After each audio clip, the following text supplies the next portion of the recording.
Good morning, everyone. I'm Karen Bailey, and here's today's schedule. And if you've ever been in one of my trainings before, what I like to always say is part of this is not just for your benefit, so you know that you're going to have 2 breaks and this is how it's going to roll. It's really also to remind you, I continue to say this, when you're working with those who are autistic and all those, in general, those who are neurodiverse, I would say they thrive in predictability. So the more that you are able to tell them, these are the 3 things that are going to happen, this is what we're going to do next, this is how long it's going to take, to the degree you know that, that helps them understand what's happening. When you are flying by the seat of your pants, that does not support them. Sometimes you can't help it. Sometimes it is a crisis. Sometimes things happen. But at the same time, if your intentionality is to have a schedule to help them to understand what to expect. So I always want to do that. So what are we doing here? So part of what I want to first begin with is just to let you know who I am. And I'm Karen Bailey. I'm a therapist here. My specialty is autism. It's trauma. It's women's. I have lots of things I've been doing over my lifetime, but I've been working with those who are on the autism spectrum for over 20 years. And it started with when I worked at in-home. I'm a storyteller, not really, but I like to tell stories about what's happening because I feel like sometimes that's easier to understand more than like just facts. Everybody I've met over my lifetime that are on the autism spectrum, I learned from them. Everyone's different because guess what? Every one of you is different. It's kind of like it's rude to assume that we know because we know one person who's autistic or even 3, that we know everything about another person who's autistic, because it's called a spectrum for a reason. And so we're going to talk about those things. There's things that we can help you with and help you grow in. And this is what's fun. When I first started doing trainings, it was all virtual because it was during the pandemic. So I love, if you guys have a question, you're like, what? And, can you explain that more? Please feel free to raise your hand. You're my captive audience. And so you're welcome to, it kind of makes it more fun that way. I like to celebrate people. There's been times I have this vivid memory. I can't even remember what client it was, but I just remember I said something about their strengths and like that we're not always going to focus on what you do wrong or like what this challenges is. And I just remember this deep sigh. I don't want to forget that because sometimes when those people who are really their main issue is that they're autistic, it becomes like the thing that we want to fix or change. And that is exhausting for anyone, even if they're not autistic. So especially those who are really struggling with the fitting in our culture, fitting in our world. And that's why compassion is a part of that. So we're trying to increase understanding today. And so we'll do some things to kind of build that up. So right now we're going to be one big group, I think, so I like to always begin with being relatable. We can call this in therapy sometimes like a one man down approach of like recognizing that I'm learning from you. When I come to people, like I'm going to learn from them, I think they feel like they are respected and that it's more effective. Resist taking their resistance personally, and if any kind of that their struggles. When I struggle, when I have a bad day, there's a reason behind it.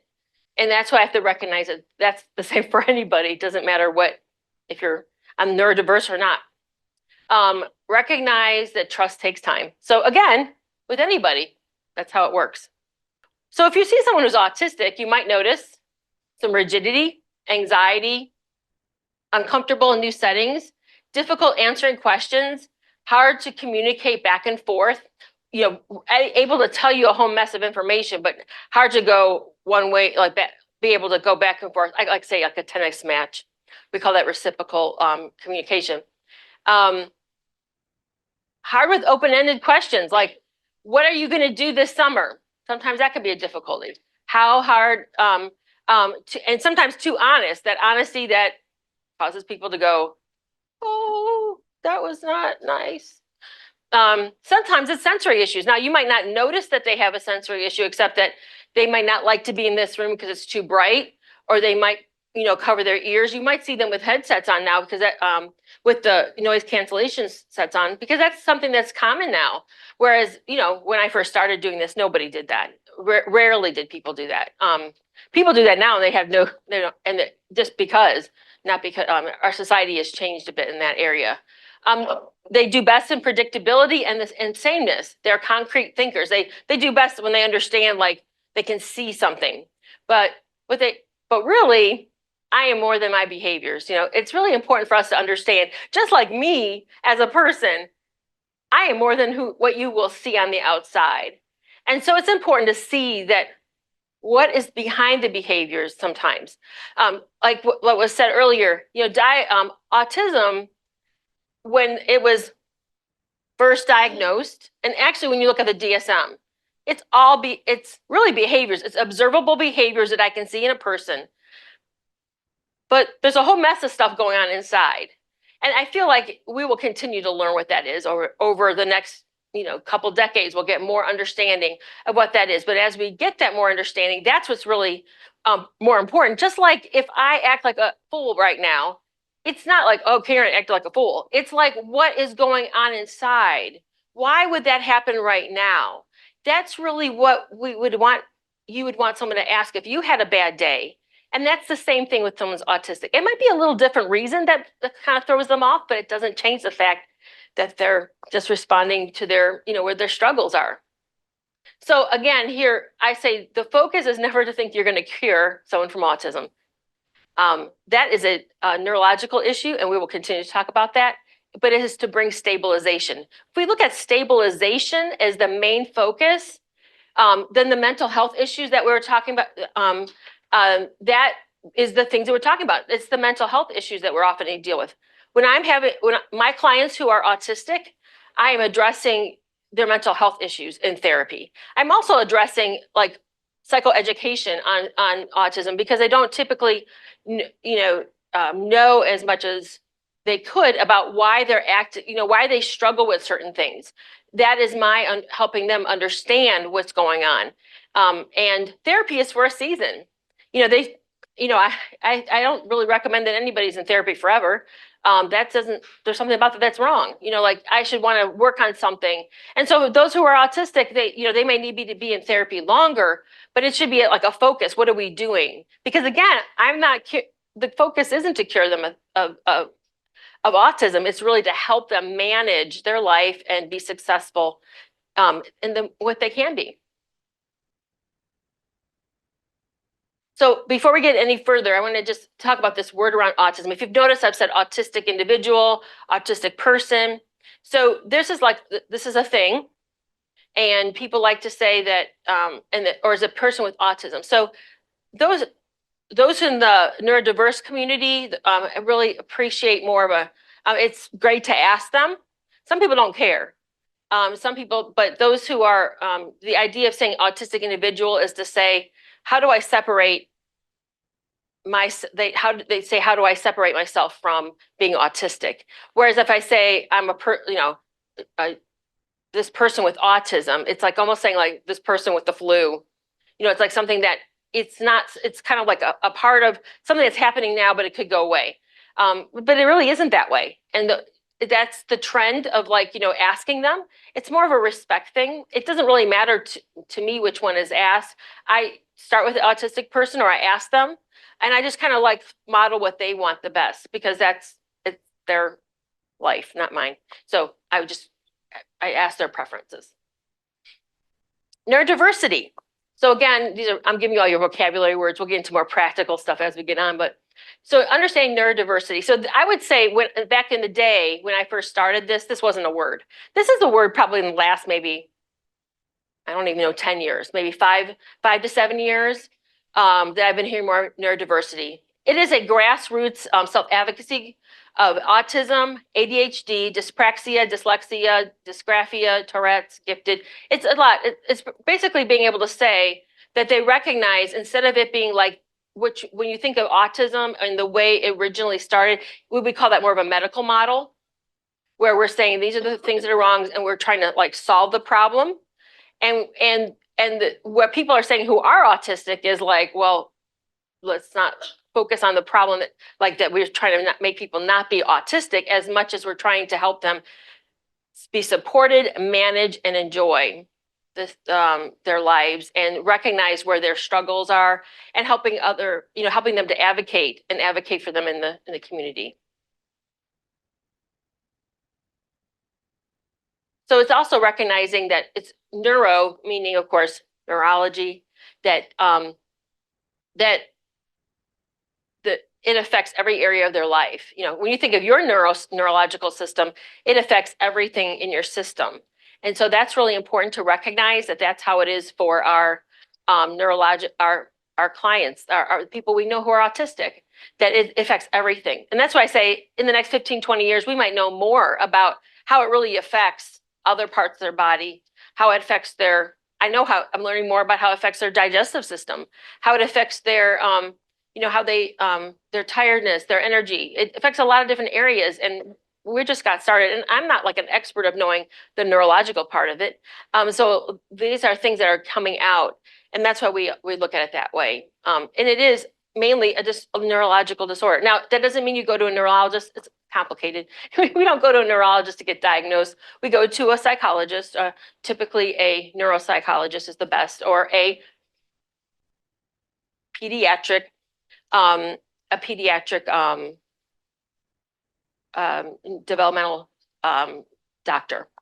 So they're the ones that can actually diagnose it at this point, at least in our state. I think there are some states that you can be, it kind of varies, but in Virginia, that's the standard in that way. So it's also, that's also a change too when we're talking about changes. In the beginning, when I was first learning about autism and autism characteristics and how to help those who are that I was working with that are autistic, it really was. This is a social a social language disorder.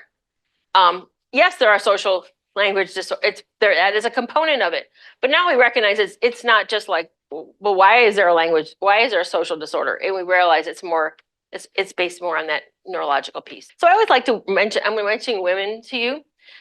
Originally, this was not seen as that women would be autistic.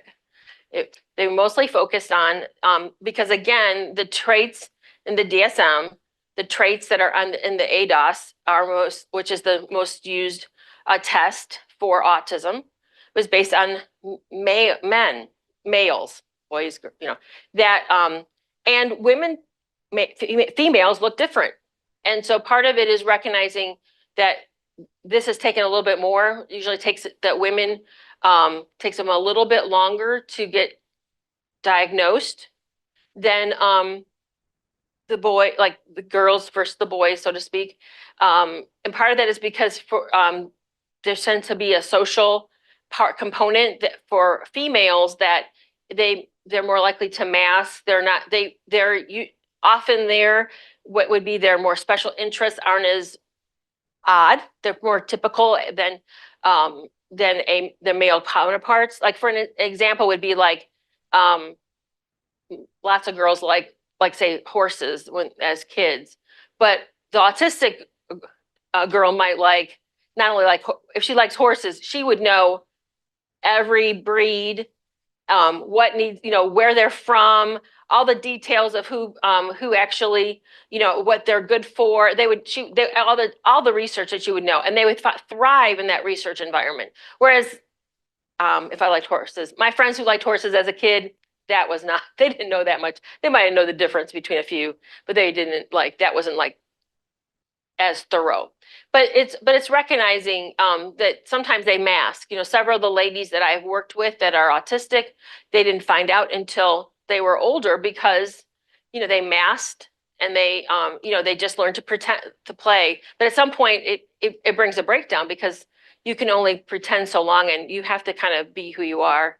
And it's hard sometimes. So again, I say this a lot, behavior is communication.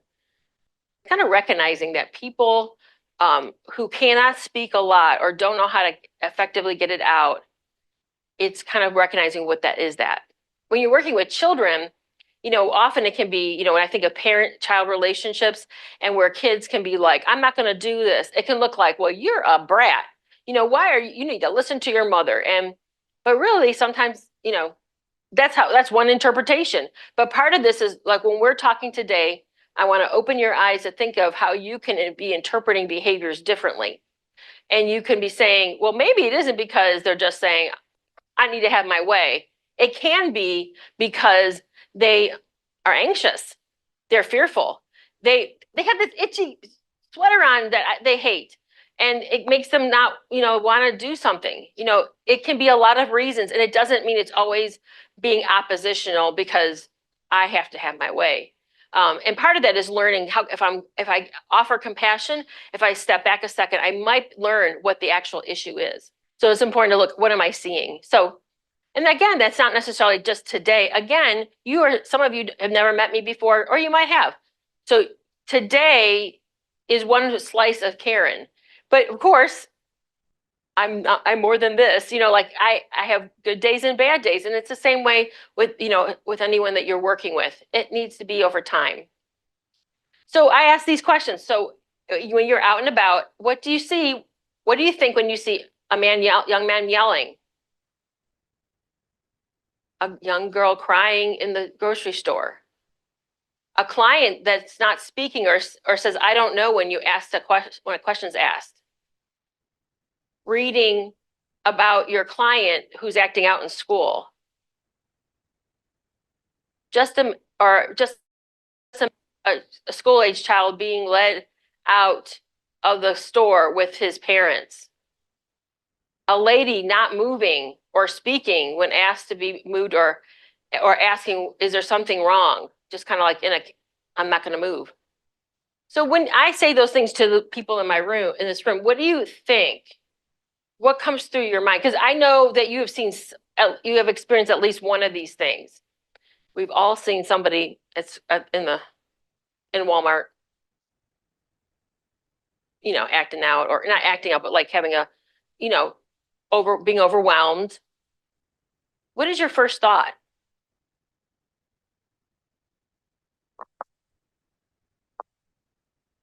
That's good. Disability, you wonder. That's good. Anyone else having an idea? That they may need help. Exactly. Yeah, that's right. Needing help. So anyone else have anything? What else do you think of? Yeah, emotional dysregulation. And so what I'm hearing here is compassion. Everyone in here is like aware enough to know that it's not just because they're just, I hear non-judgmentalness when I'm in these comments. It's that sometimes it's being aware that kids or people who are struggling, that it's not always a simple answer, or it may look like, dang, what's going on over there? That parent, this is what people say sometimes, well, I've known people to experience when their child was having a meltdown in the grocery store, that, people come up and try to give them advice.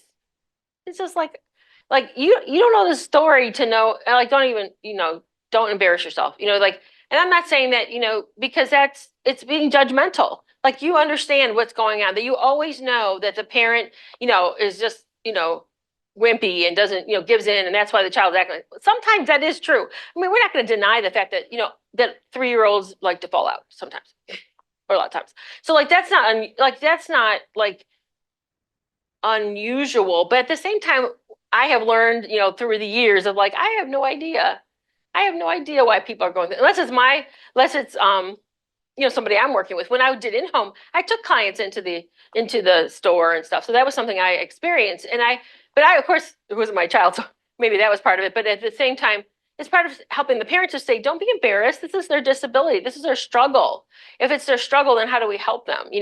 Nowadays we understand more about, like, it could be just the lighting. I mean, the lighting in those stores can be so bright that can itself, be a lot.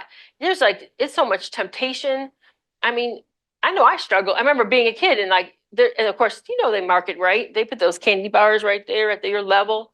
at the 3-year-old, 5-year-old level. And that's intentional. That's not like, oh, I didn't realize that. So part of it is like, how do you're helping your kids, it's being compassionate. It's recognizing that sometimes it is that way. The last one there is actually from a speaker that we have had actually at in Region 5, as well as she's autistic and she's an occupational therapist. Then she explained to me how she was in Walmart and what they call autistic catatonia. And she, like, her body just said, this is too much. And she just shut down and she could not talk and she could not move. Eventually she could, but she had to do that. And so she had to recover, and then she could just take care of herself. And of course, that is eliminated or reduced drastically when she wears a headset. I mean, the noise cancellation headset, and she wears glasses that are like, they're a little tinted, that to kind of take the glare out of the lighting. Sometimes it's because the behaviors are because of trauma. With a client, if you know somebody and it's not like a personal person that if they're in here for services, there's always things, there's often things that go on. And sometimes it's not as obvious, like, as a reason as to why this happened. Or, oh, you acted this way because this. Sometimes it can be something they don't even understand. Sometimes trauma has less to do with like a big thing, like, say, neglect or physical, sexual abuse, stuff like that.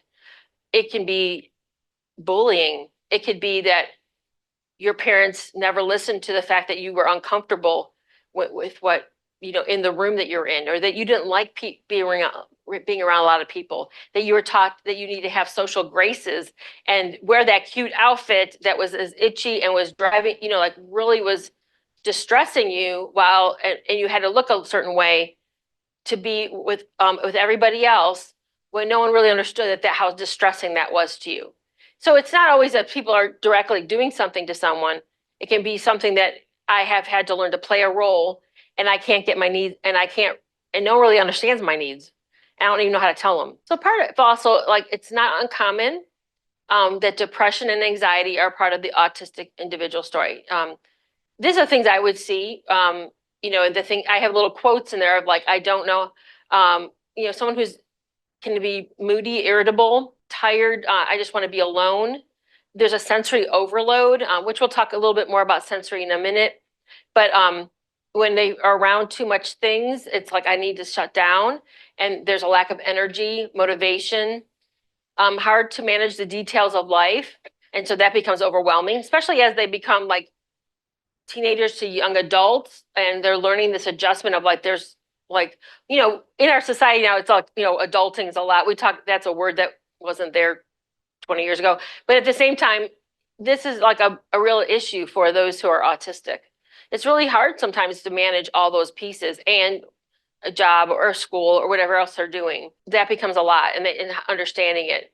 Sometimes it can be isolated. And I don't know how to ask for help. There's been several times where with clients, when we'll talk through something, and I'll ask, does your parents know? They have supportive parents, and they just never occurred to them to ask for help. And so that's really important for us to recognize that learning to ask, I need help. I can't do this. I don't know. I'm trying to learn to problem solve. That's a part of therapy too. For me, it's for me to help them to kind of figure out, what will you do? Not that I'm telling them what to do, but it's more like, what are the options? How do you process this correct in a way that helps you, like, supports you and to know the pressures of life? I want to say sometimes I feel like we live in a society that we're going like, 70 miles an hour, and they do well at maybe 50, 45 miles an hour.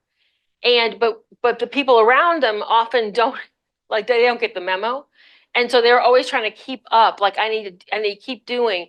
And so they don't get the rest that they need. They don't get what they need to take care of themselves. And then that leads to greater depression, burnout, etc. So it's something I'm always fighting with, not fighting, but like, I'm always challenging them in terms of accepting your limits and what you need. It doesn't always fit, doesn't always work well.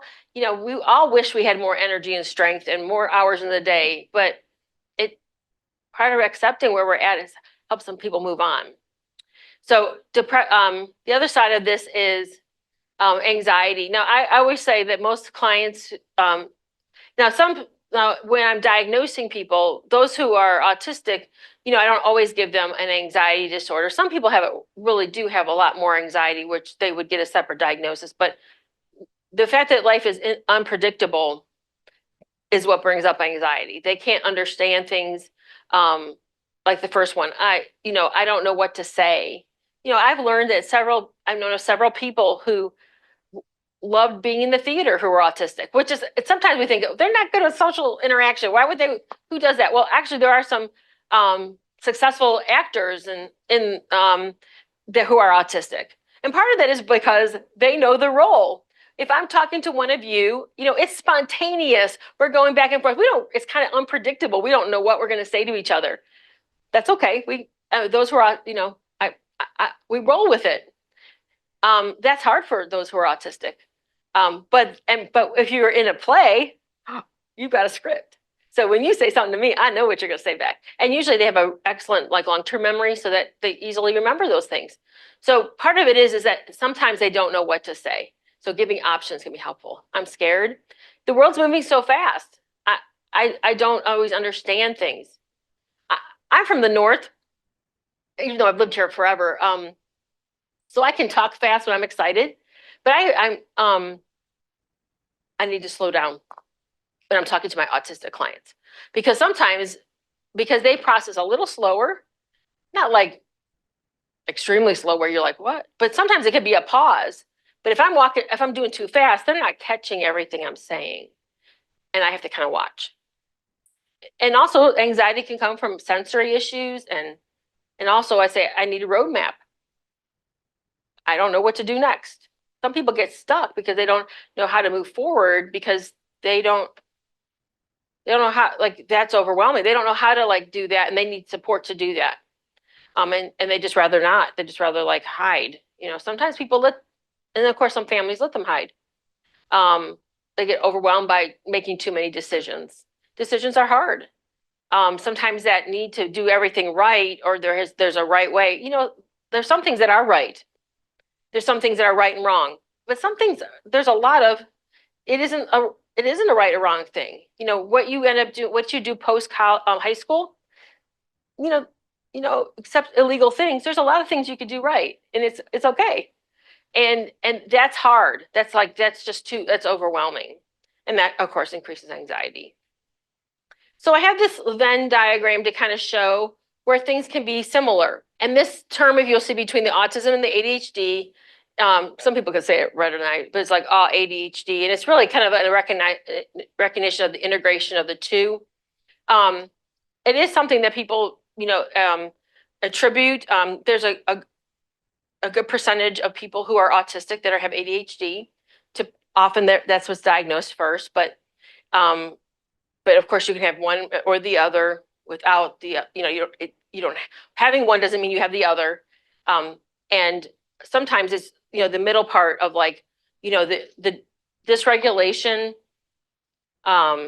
inability to, struggling with attention, struggling with language, the social skills, that's typical for both. Or it's the ADHD, it's the autism part that is the social skills, because often ADHD, it's not always an issue if it's just ADHD.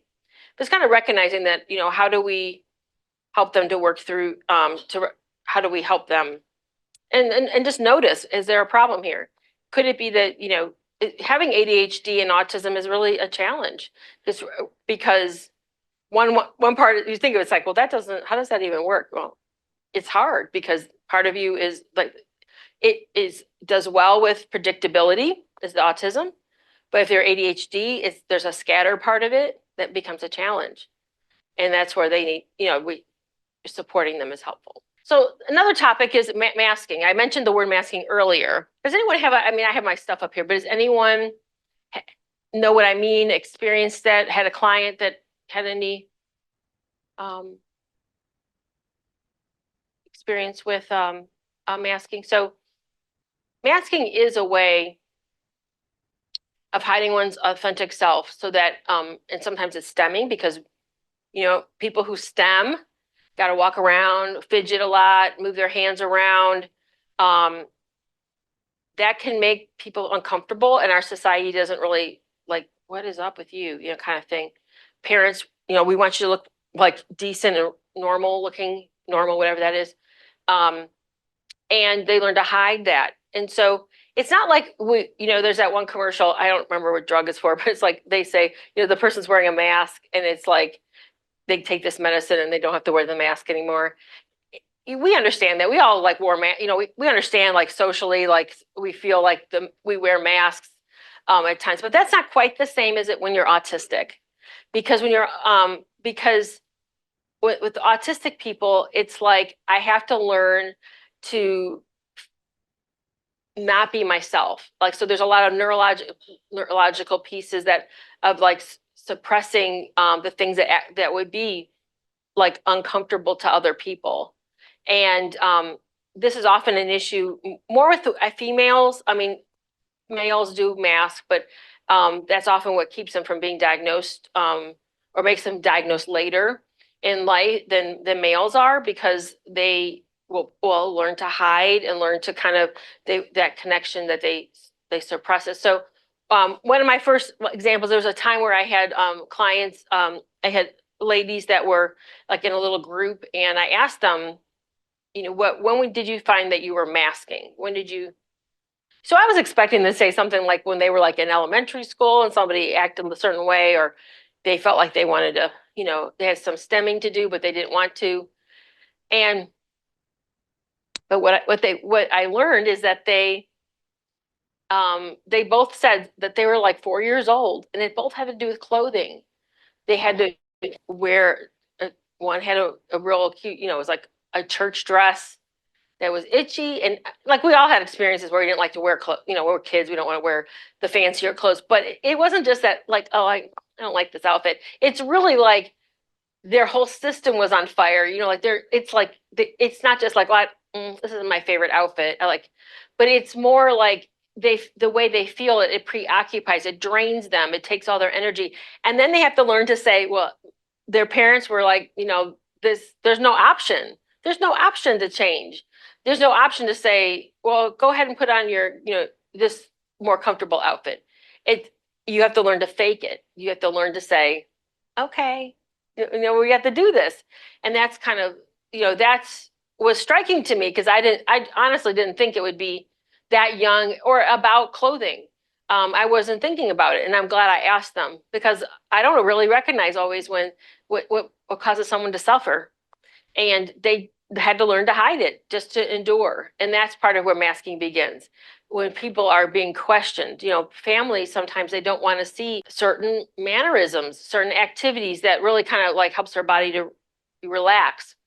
Stemming is an activity that when you see someone flapping their hands or walking around or jumping or doing things, it's not because, I just need to get my exercise. It's really their neurological system regulating itself. And so when they get that chance to bounce it out or flap their hands, and sometimes it's flapping because they're excited, then that helps them to calm their system down and they can move on. When they feel like they can't and they have to stifle it, I think that's why some of my clients, when I first was starting, it was really like they were fine at school, they could hold it in for school, and then they would, it was chaos at home. It was really because they could keep it together. They didn't understand it, and they did their parents, but like they got home and they could just be comfortable, and they had all this, it was a mess. So.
Part of it is recognizing the things that our brain, most people's brains, that if we stop, you hear the HVAC, you hear noises, you can hear there's some wonky noise over there and the big thing. And you can hear them, but your brain knows how to like kind of shuts things down and says, we don't care about that. That's not important. Um, and that's and that's really difficult for those who are autistic. They experience everything much stronger, and their brain it takes work, and it's really hard for their brain to kind of calm it down. And that's why, like, I don't know, sometimes when I go into I always when I've been into the store and there's like some of those stores they have like Sephora where it's like it's really bright in there, and I just think you're never gonna bring this is not good for autistic people. No, I've never really actually said that to somebody. It's just always a thought because when it's bright, it's really a hard thing for some people. So that's really kind of recognizing that, like, being sensitive to the fact that some things can be, it doesn't have to be about like anything that really has happened, like anybody's done anything to someone. It can just be a lot for them to experience. So sensory integration is really how all of our brains experience, like, take the environment in and process it so that our brain has something to know. So your brain knows, oh, I'm hot, I'm cold, or I'm going to hope we're stopping soon because I have to go to the bathroom. Like that. All those things are a part of like how your brain does it. Those who are autistic, it is more of they have a disintegration. If there is really a disintegration, it's really, occupational therapy is a part of that, can actually help a lot. It's not something that often is talked about, but occupational therapy is a way of using, it's kind of amazing that our muscle, like in the muscle work, like when you think of little toddlers, little babies, like when they are like learning to crawl, and then they like to throw things down, and they like to pound down things, and they take everything out of the drawers and whatever, all that stuff that creates a mess. But that kind of work, it actually creates their brain stability. It's super cool. So, but when those who are autistic, they typically, that's where the struggle is there. But I have known clients who have an occupational therapy, and it really helped them to kind of regulate themselves better and how to stabilize their system better.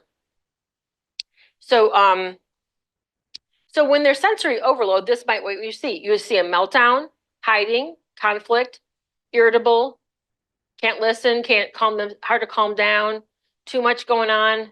So I always, when I think of meltdowns and sensory overload, I think of my one client when he was doing well. He was like 6 at the time, and we went into we were at the library, and I just think he was happy. He was not like in a bad mood, but his big blue eyes, he just realized, oh, this is too much. He went right underneath those little tables they have. He went right underneath one of those tables. And one of those library ladies came by and said, is he okay? I'm like, yeah, he's fine. He'll be fine. So like within 5 minutes, he came out. He's great. And the point, because he knew he needed to calm down, and that he needed to be like sensory. He couldn't have articulated that, but I was really proud of him for doing that because he knew that this was too much for him. And so part of it is like us being able to cue in that sometimes people just need a break. Sometimes it's too much. So speaking of too much, now we're actually going to talk more about the therapeutic relationship. And it doesn't matter really what your role is when you're working with people, because our goal is to be therapeutic in those roles. Some of it may be more pertaining those who are like therapists or case managers, that sort of thing. But at the same time, this is our focus. So recognize you are a tool to reduce barriers. Recognizing your own biases, I think this is something that is always good for all the people you work with. You are your best tool, and it's good for you to evaluate where you can be where you are challenged. If there are things about the people you work with that get you to want to act like, maybe in a way that's not the most professional, maybe not professional, but it's just inside you're thinking, it kind of gets you stuck, then that's a good thing to kind of be aware of, to kind of process and see what can you do better. It's because you are your best tool, the best tool for that client. And it's kind of recognizing to challenge yourself outside of the way you were trained. And I say this because, I think when I first learned or was starting to work with those who are on the autism spectrum, I recognized that, some people that, I I think sometimes parents would get offended with their children because because they didn't obey the way they were raised. So like, when you're raised with you need to obey, you obey the first time, you don't hesitate, if you're raised that way, then when your child struggles with that, and not just because they're trying to do, being disobedient or like kids being immature, it's really because there's that other issues going on, then they will feel like you need to like be what I ask you to be, and you need to obey. But really, it's really our job to kind of support and to tell parents to understand, well, that's not how it works when you're autistic. Kids are not easily flexible when they're autistic. And it's important for us to learn, like, to not take it personally that they're like trying to, do something that's, I don't know, like they're trying to get their way. Sometimes they're trying to get their way for sure. But sometimes it isn't because they just want their way. It's because there's a struggle there. And if we're not aware of like how we were parented or how we parent our own kids, if we're not aware of those things that are different between, in that if we're more in our strictness, if we're not aware of that, then that can affect the way we lack compassion with people. We don't really help parents to help them to bridge that gap, to understand their children better, or even if they're adult children, because that takes a lot, and then that can cause more barriers with people. When we're communicating, these are just some things to look at. Give time to process, like I had said earlier. If you're ready for obedience correctly, or like an answer right away, it might just take a few seconds more for them to understand what you're saying. If my words are like more complex, that might be a barrier. And I have to be aware of that and be willing to say, to use simpler words. Like I applauded a client the other week because I said something and they didn't, I don't understand the question. I was like, great. I mean, I'm glad because I'm happy that you actually could say something and tell me, because I know that that's part of communication. Sometimes I say something and you might not understand what I say, and that's okay, but we work through that.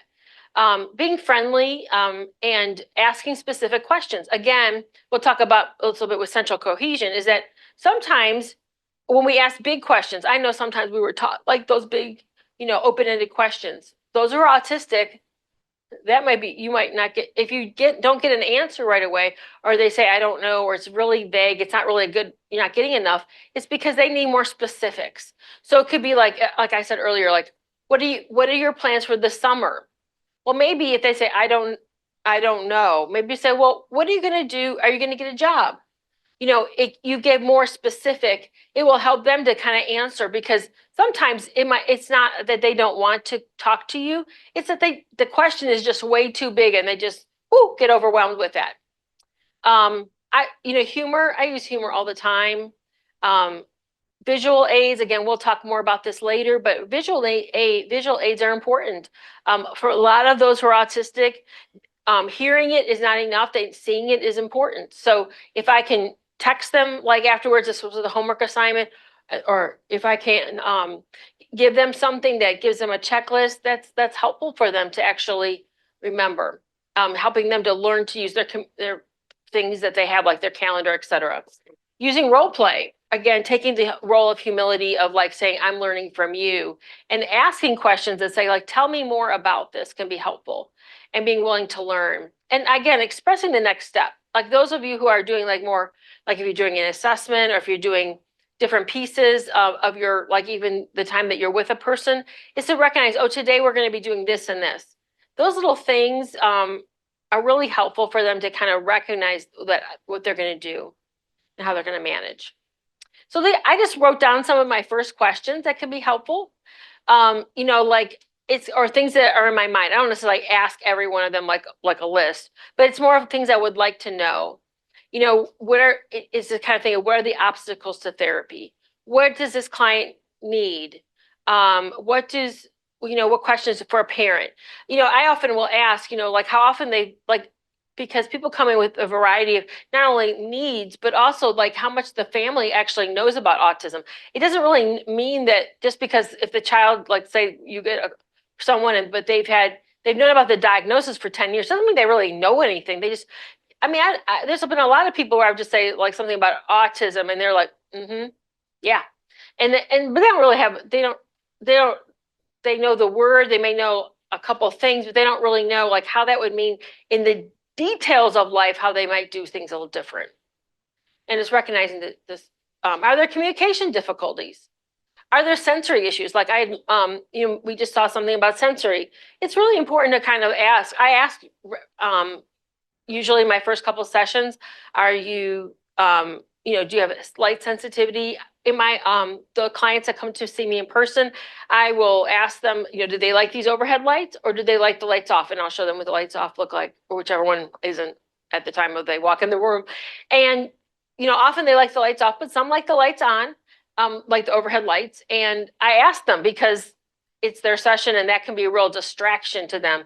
And, in executive functioning difficulties. So that's, again, if they have difficulty planning in their mind how they're going to do things and how they complete tasks, then that's an issue that can cause them a lot of anxiety, stress, and a lot of their mental health issues that we would be talking about.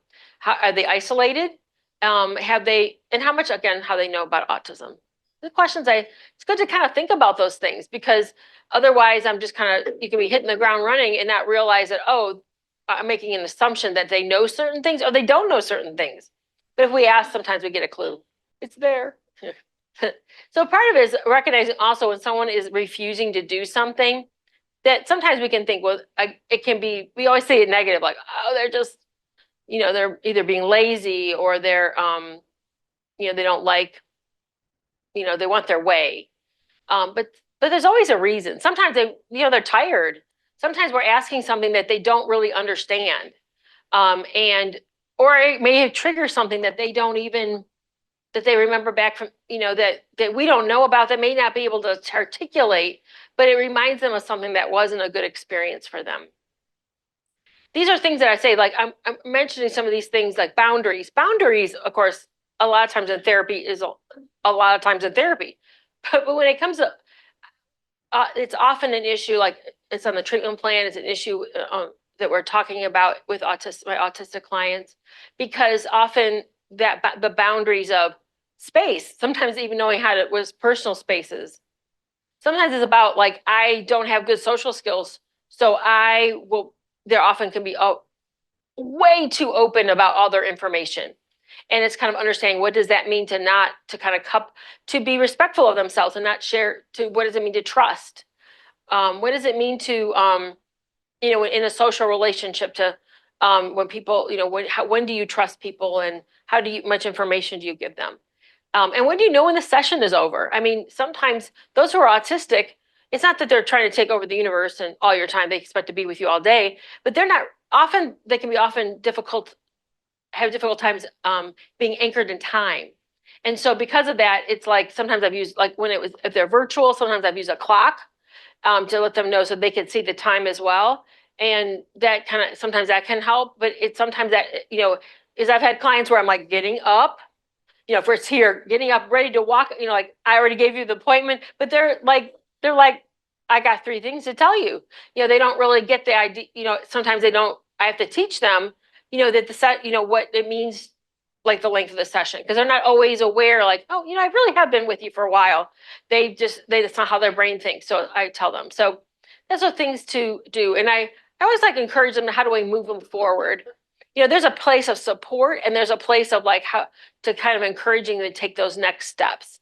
And it's not the same way I would do with anyone. I mean, everybody is different, but it's about how do we push forward, and not just that we're just kind of there hanging out and you're autistic, so I'm gonna, like I'm just there to support you. It's a little bit more than that when you're talking about being doing therapy. You want to encourage them to kind of be more, to learn to use these skills outside of the time that they're with. So here's some more of these things, like what do you want to have in place for discharge? I like saying that because that's how we should be thinking. Again, someone's not going to be with us until they're 84. unless they're like 72 or maybe 82, not 72. Ooh, I'm not gonna have no. Now if you're, I guess, case management is different, of course. But what I am saying is that what would you want to have in place? And so what strengths do I want them to have? And that's what we're working on so that they can handle things independently.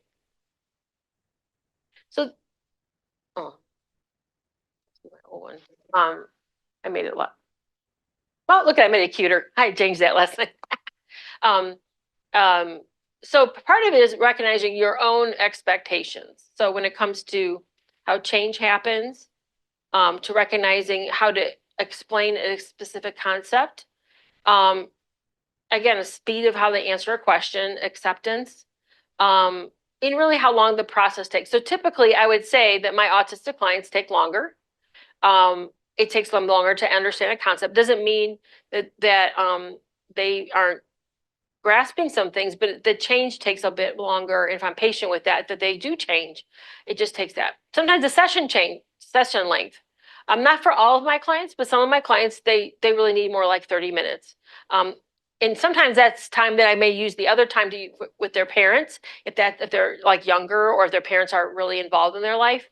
But it's kind of like they get to a place of being done. It's really no point in trying to act like they should do more. You do what you're going to do. You want them to obviously like be engage and enjoy the process. And also, what also is the family influence. This is something we'll continue to talk about. Every family is different in terms of how much they're involved, as well as how much they're willing to learn and to grow. And that's part of the, what your expectations of like kind of you're helping them. I use the word ableism. Does anyone know what that word means? So ableism is the concept of that, we're trying to like get them to be like everybody else in society.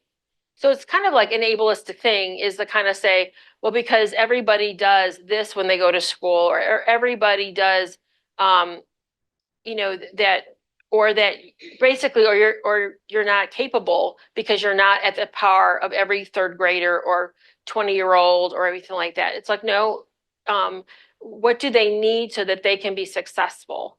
And ableism is really more focused on like doing therapy or doing things that would kind of make them fit in more with society, more than letting them be themselves and like allowing their strengths to come out. Does that make sense?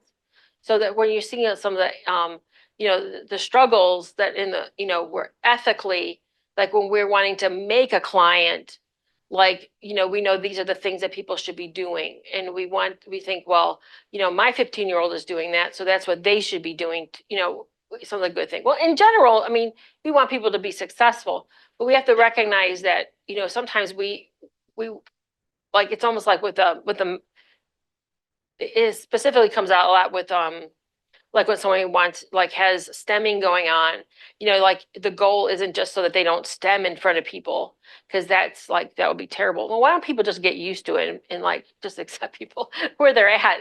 But that's kind of part of ableism. It's like kind of a, just expecting them that they need to be just like everybody else, like fit in the proper society, and recognizing that I'm not that great. So, if I attempt this, will I be successful? What does it mean to do if something is hard? And that can I do hard things? So this is a process. I mean, this is a process of therapy. So I say this is like a quote from and like I have this book here. It's one of my cute books. This is like I Can Handle It. I mean, it's again a child's book, and it's not like I showed this with my 25-year-old, but I do use the concept because it's like he can't handle something. Something frustrating happens, and then he says, "Can I handle it?"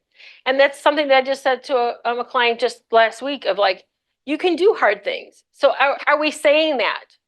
So I think that sometimes hard things are hard, and every one of you have done hard things, all of you. And just because there's a disability or a limitation doesn't mean that people can't do hard things. It's really more thinking of how do we do this differently? Because maybe I only had to take 5 steps to do this, to get to this goal, but maybe somebody else needs to take 12, and that's okay. But part of it is recognizing like, but part of where the struggle is internally is that Can I do hard things? Does it have, and teaching them that it's okay to not be perfect. It's better that you move forward than to say, I have to be perfect to move forward. And then that means I never move forward. If I attempt this. So part of it is it's a willingness to teach them that it's okay to take risks in the right way, and that we're there to support them, to help them. And if there's family, there's people that are in their life that love them and are supportive, then how do we help them to say, hey, it's good to take a risk and to try something new, or to say that, because that's really what therapy about. Therapy is all about taking a risk. It doesn't mean taking a huge risk or being risky in a bad way. It's about taking that next step of change. If you're not willing to do that, then if you can't, you don't change. You don't change if you don't do nothing. But that's really what I encourage, like, how do we can do hard things. So this is why I say modeling acceptance. You might have heard me say the acceptance word throughout the time. I have a book. It's not the only reason. DBT is also very acceptance focused and radical acceptance. But I have this little book here. It's called the Self-Confidence Workbook, and it's both a acceptance commitment therapy as well as CBT. So it's really fun. One of my clients and I use that together. She likes that book. So, but the concept of acceptance is something I talk about a lot with my clients, because in a world where some things are really hard for them, harder than most people, and it's so easy to compare, that it's important for them to recognize and see themselves as people, and that they have strengths, and that it's their own journey. So part of that is acceptance does not mean it's a denial of problems and difficulties. It is acceptance of our humanity, that life is a journey and not a race. Recognizing that society and family pressures can challenge that acceptance, which is a lot of things we would talk about in therapy. Offer compassion with daily situations. Acceptance encourages hope and change. Acceptance recognizes strengths, not just focusing on the area that needs work. Acceptance celebrates determination built out of self-compassion. I've had clients, over the years that say, I remember one in particular who said, if I accept myself, then I'm not going to change. Well, that's not really true. If I beat myself all the time, I'm not going to change. And that's often like, if I just go like, you need to do this differently. You're so bad at that. I don't usually like go, oh yeah, let's just take that risk to change. No, I don't. I hide. I yell. I might get angry, but I'm not going to accept. But when I accept that this is where I'm at, then I'm willing to take that change and say, and acceptance actually stabilizes, it brings regulation. It says, this is who I am. And so sometimes I'm on par and I'm doing the things I need to do, and I got it together. And sometimes, life is a little frayed. Life is a little chaotic. That's all right. We all have chaos. But if I'm like, oh my goodness, there's chaos, I can't handle it.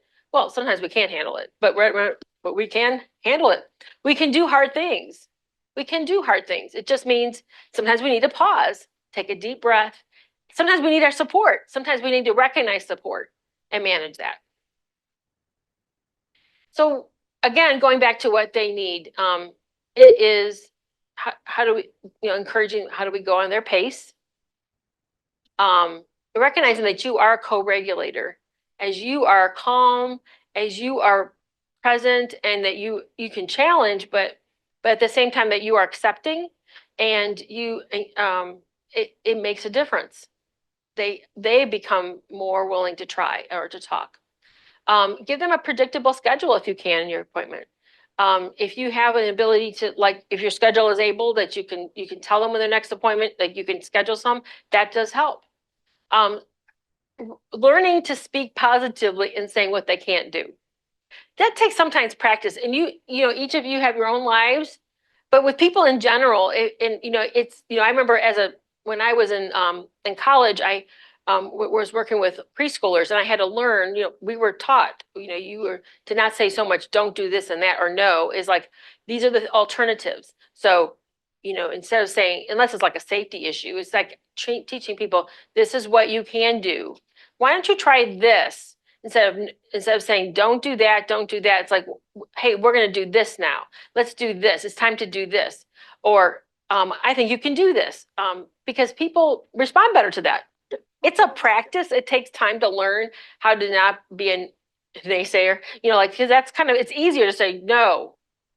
And there's a time to say no, but you want your no to count, especially if you're working with children. You don't want your no to be like, you say it like 75% of the time. So when it's a no, that's like a safety issue. They're like, she's always saying no. Like you want it to be like, no is important.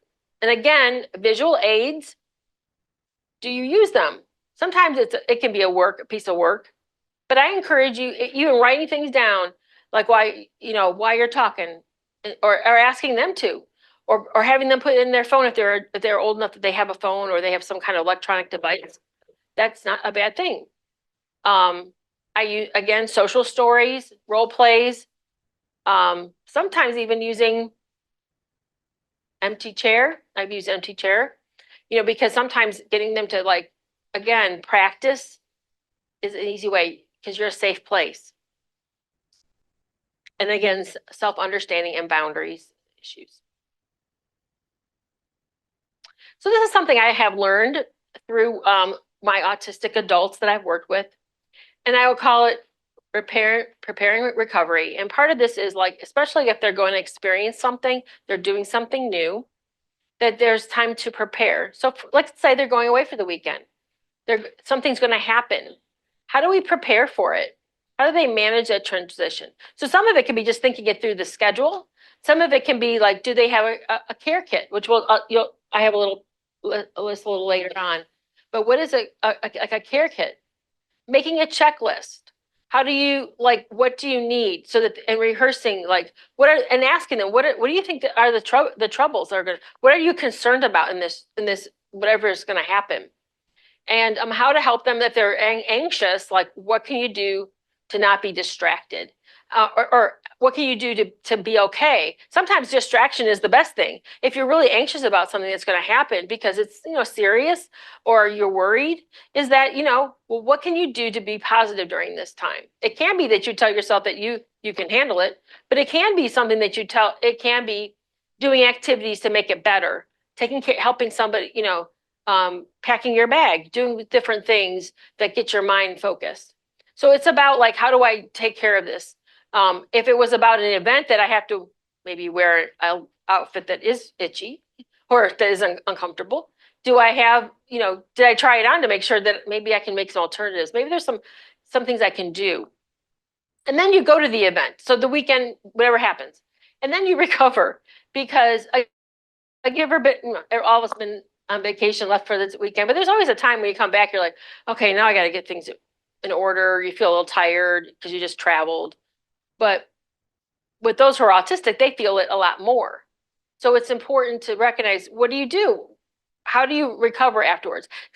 It's encouraging them specifically to put away time, that if they did something super fun over the weekend, even, it could have been their favoriteest things to do. It doesn't mean it's always something bad. It could be something great. But when you come home, do you have, like, it could just be that the morning you have free.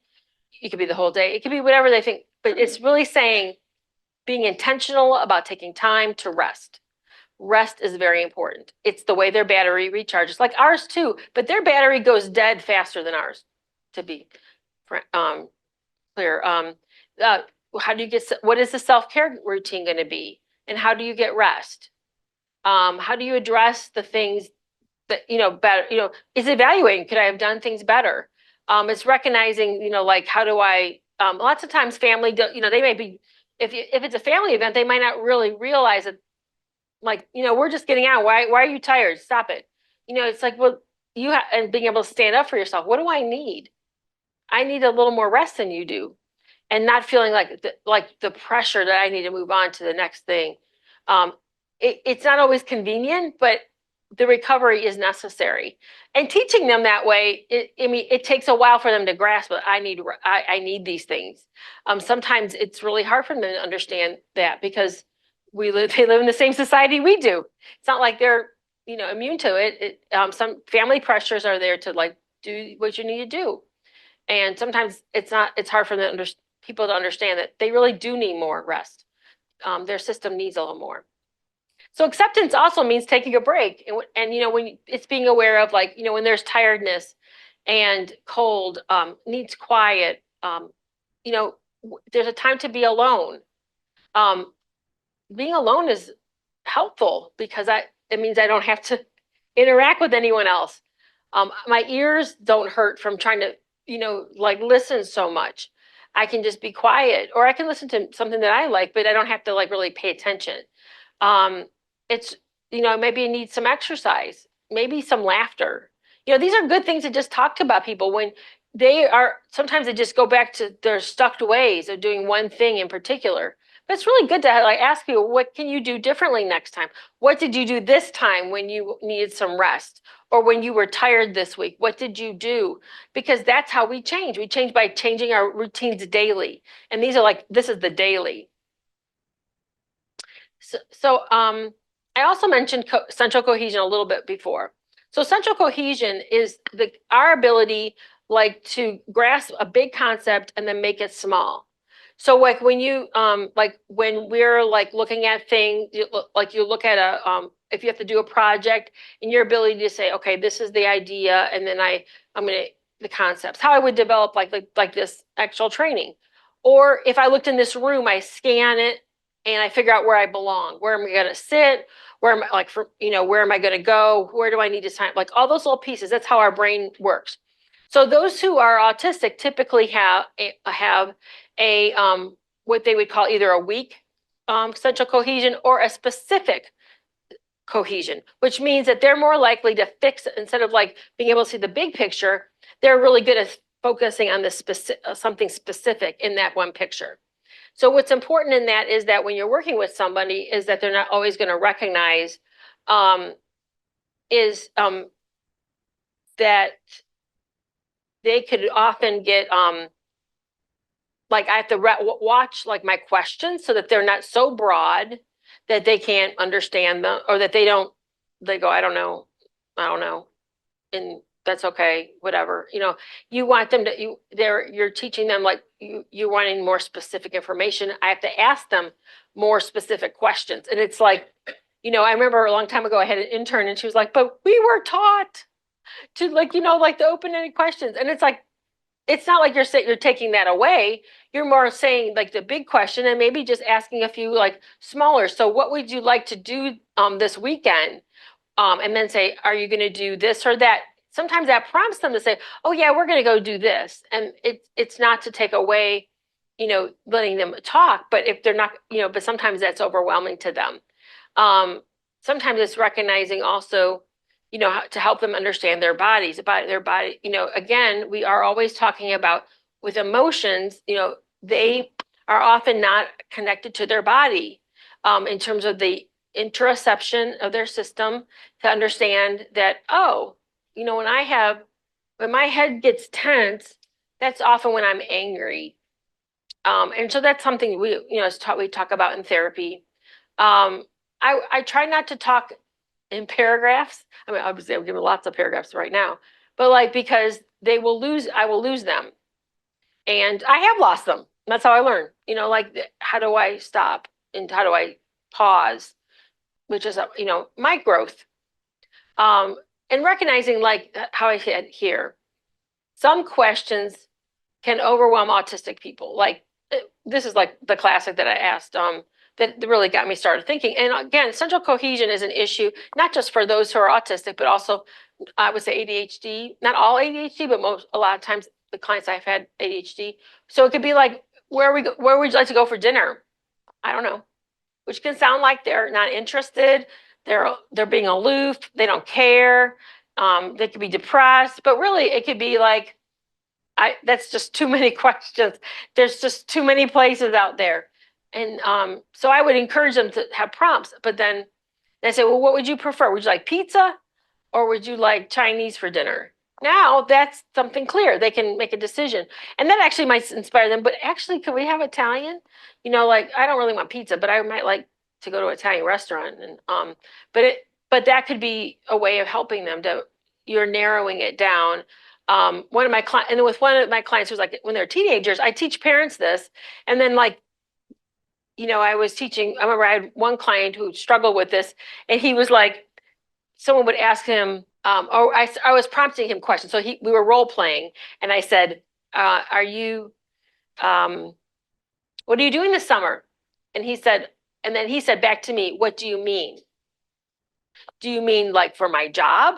What we're going to do for vacation? What we're going to do for, because we're going to move this summer? And that's a great problem. Now, for me, if you said to me, what are you doing this summer? It would have been the first thing off of my mind.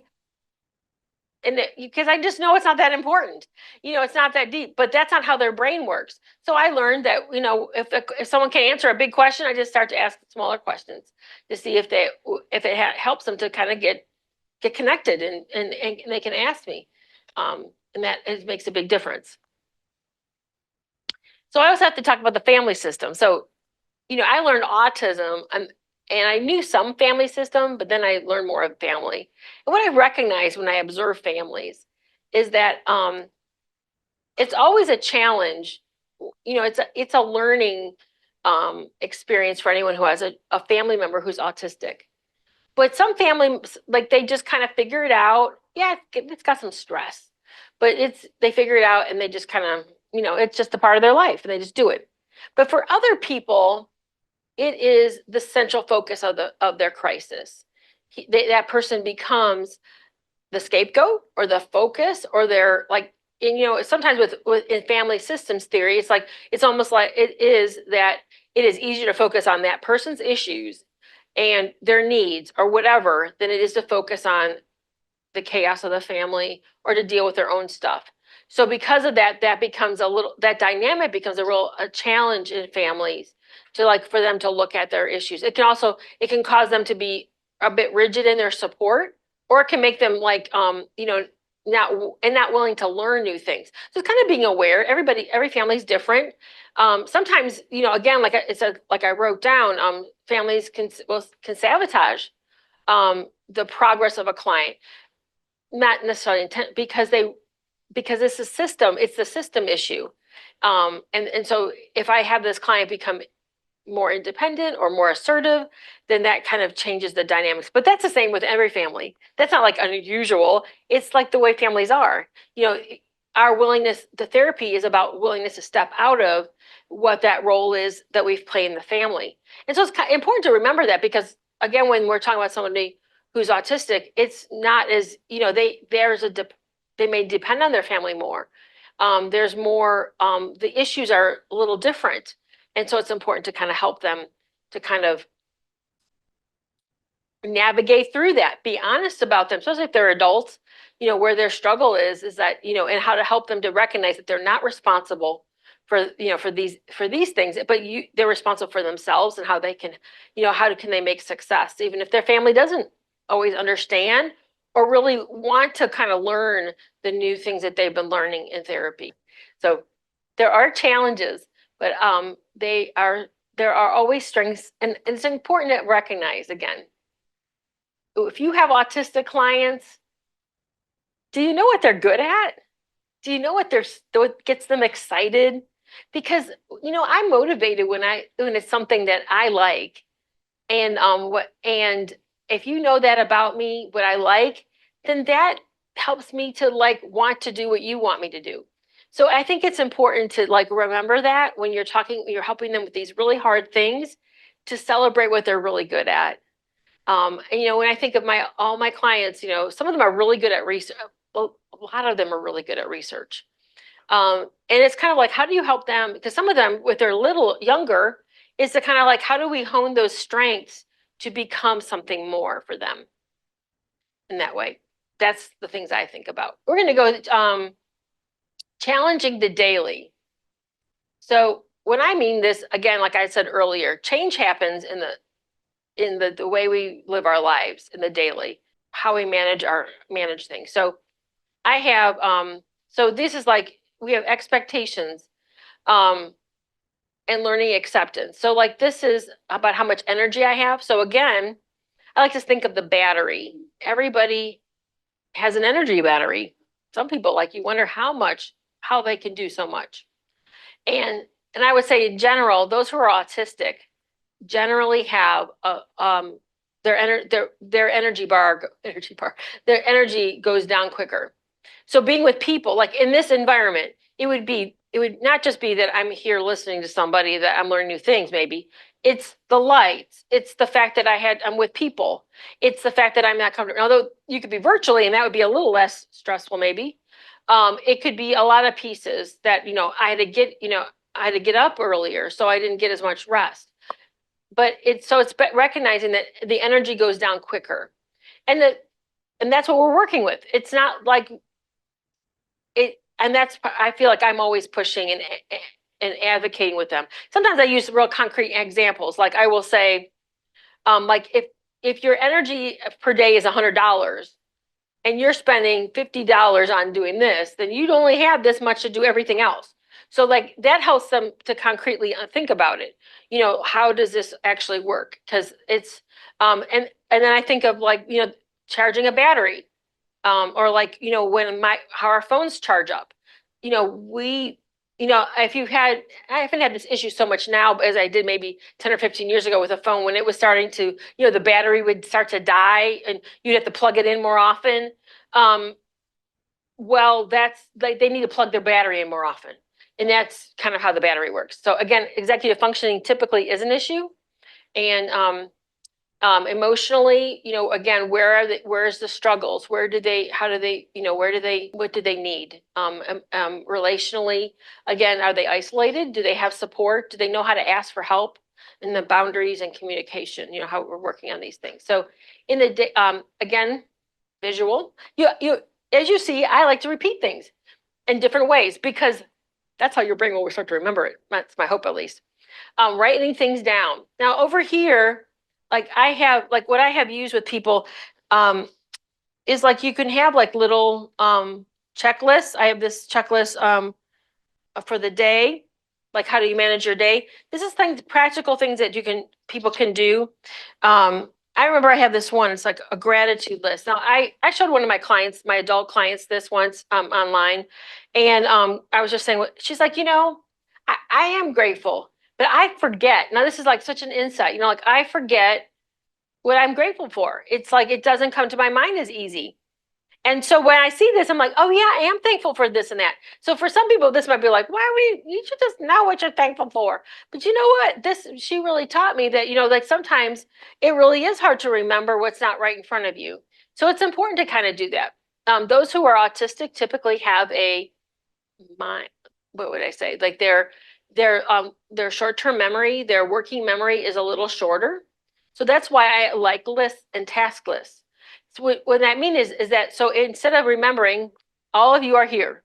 So that means all of you got out of bed today and you got dressed and you got in your car. Hopefully you had something to eat. You did some things at home before you got here. Your brain knew that but sometimes those issues are the hardest things for them to learn. So part of it is learning, how can you break it down for them? Are you getting like, can you do these things on your own? Sometimes, especially when you're working with like teenagers, but even adults, a lot of things to remember. And to think, it takes a lot of work to think, okay, I did everything.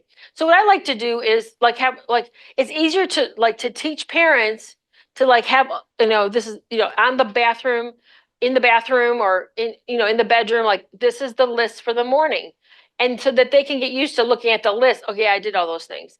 And that's easier for them to remember, or using I call it I'm not real sophisticated. It's like the hand method. It's like what are the things I do in the bathroom in the morning? Or what do I need to do before I get in the morning? Like making it that it's 5 things or less than 5 things. So that you repeat it back. 1, 2, 3, 4, I brush my teeth, I get dressed, I, comb my hair, I, have breakfast, I get get my book bag to the door, whatever it is, because when it's too many things, or when it's like a lot of explanation with it, that's how they lose interest. So part of it is kind of like helping them, and eventually they'll remember those things, some of those things. But the more that it is easy for them to evaluate, if I'm going through the list and I'm remembering it, if I can go over here and I see the list, that will make me go, oh yeah, I did get everything. I have for myself a travel list when I like all the things I like when I'm going to go out of town. And even though I get most of those things. It's really makes me happy to look through that. Oh yeah, I did get most of those things. And or that, oh, I forgot that thing. Maybe go get that. Or I don't need that thing because, it's the weather's not that way. It's different. Or I'm not what I need, I won't need that for my trip. But it helps me. So that's, what we want. It helps them to have that kind of support. And then that's really what it is. It's a support to say, let's create a list. It's kind of helping them how to be creative in that thing and how to do those things. As I've said, rest a lot. Individuals who are autistic they need space. So again, even if they like something, it's important to see that they could really benefit from a break. We live in a very rushed world, and sometimes there's a lot of things to do. Sometimes you can't help it, but sometimes it can be helped if we can just say, but when we get home, there's like you have like your quiet time or an hour where you don't have to do anything. And encourage them that it's not a time to go play video games, or it's not a time to just be busy again. It's about, things that are quiet, or it's kind of like, what would rest look like? Now, I'm not saying video games can't be rest, but I don't think they are. They're more active. It's okay. They're not like bad. It's just like, explain, what does that mean? And not people not being offended when people need rest, or want to be alone. Sometimes families have issues with boundaries of like wanting their kids wanting to be alone, even when they're adults. So like, why don't you want to be with us? And everybody's different. Every family's different. But I'm saying those are things that specifically talk to them about. Like, you need to feel comfortable to say, I'm gonna go. Leave. You don't have to be rude.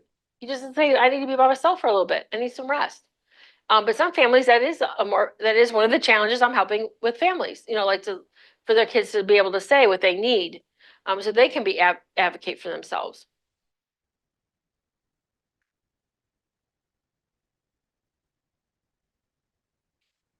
So these are just some things that I think of that can be helpful, and things to ask. Again, because people are not anchored. Autistic people are often not anchored in time. It is easy especially if it's something they enjoy, like if they're researching something or it's something that they have to finish or whatever, they're not aware of the time, and they could just, it's 5 o'clock, and before they know it's 9 o'clock. And so I encourage them to set an alarm, like that would be, every hour that they get up, they move around for 10 minutes, they recognize. I teach them, like, how are they aware? Are they hungry?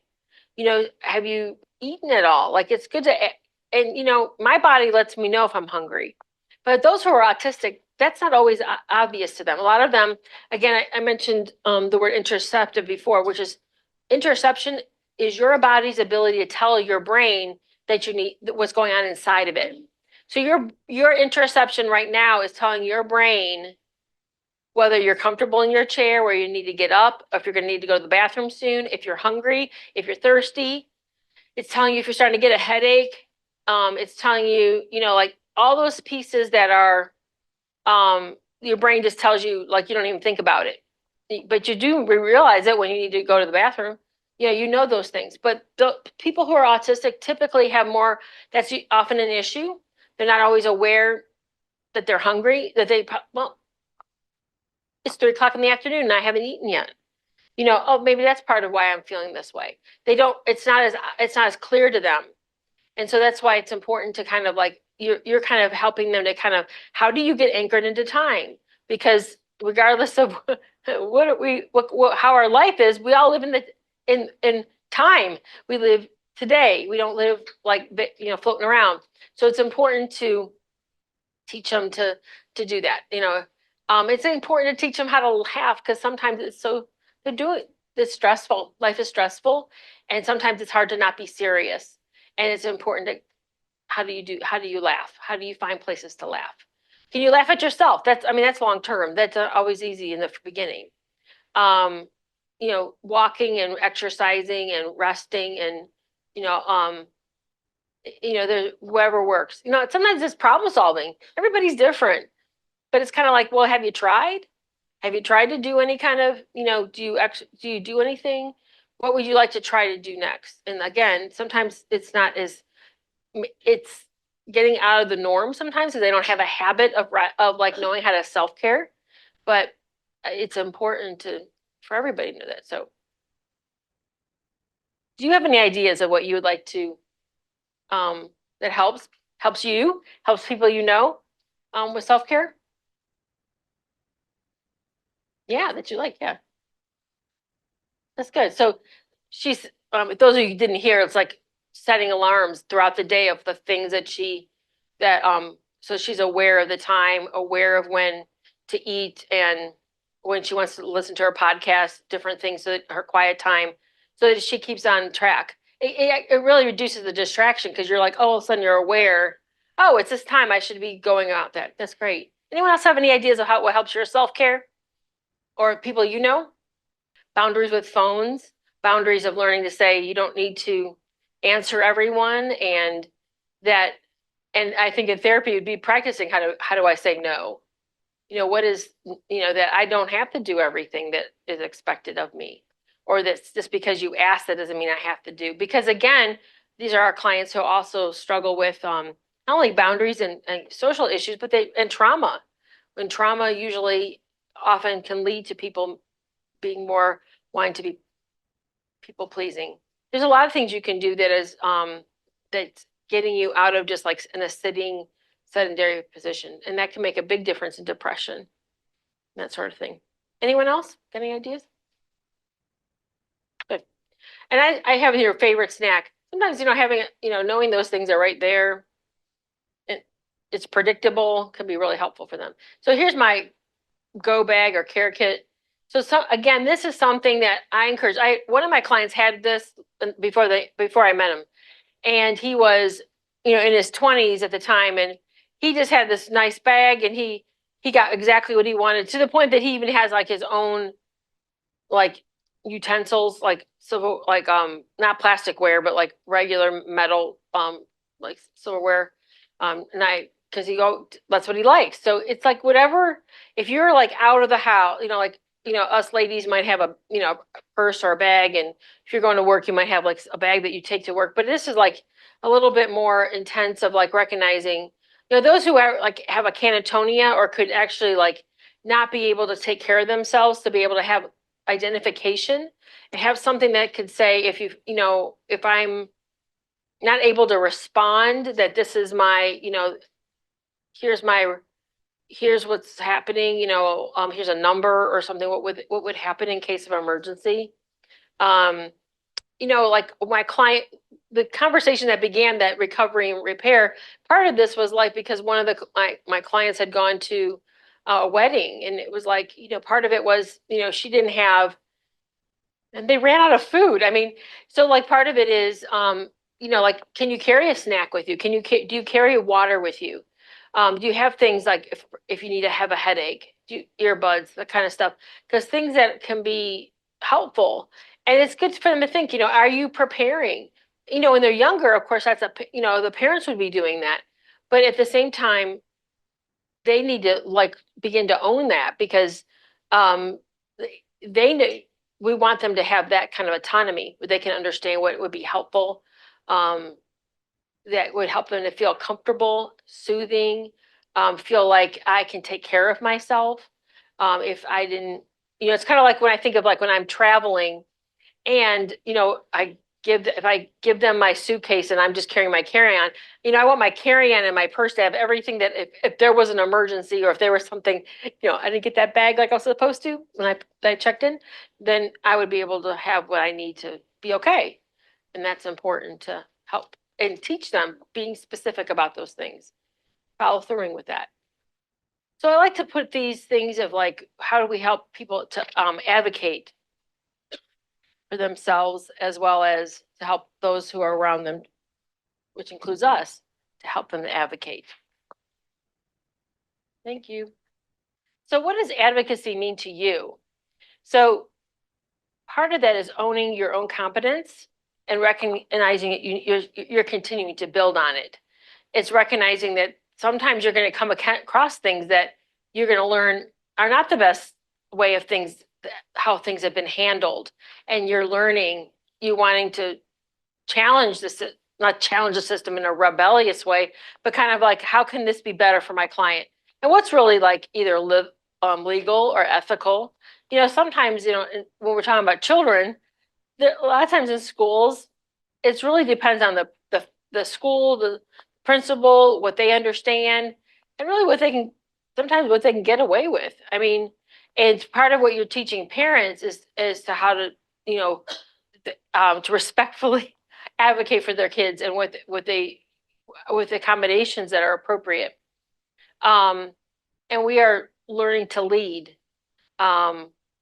In understanding the laws. Now, this doesn't happen all in one, setting, but over time, it's learning what the laws are and learning what you can expect. What a client, often, I just have told more than one parent that, sometimes, especially when they're little kids, parents, will get this phone call that their kid has had a meltdown, and they'll want, they have to come pick them up, and the child will be like, and it can sound like, we won't suspend them for their behavior. And it sounds like, well, they're doing me a service. Well, they're kind of doing they're themselves a service, because if they just let you send the kid home, they don't have paperwork to write. They don't have but you want them to be accountable when the child is having a struggle, even though it sounds bad, like, nobody wants their third grader suspended. But what I am saying is that sometimes that practice of having that paperwork trail is also important too. And sometimes that's their way of kind of getting out of their accountability there too. So it's more complicated than that, but I would just encourage it, to not be afraid to like ask questions in that way. It's important for them to learn self-advocacy. And what I mean by that is it's not just like in terms of the schools, it's about being able to say, right now, I'm tired, I need a break.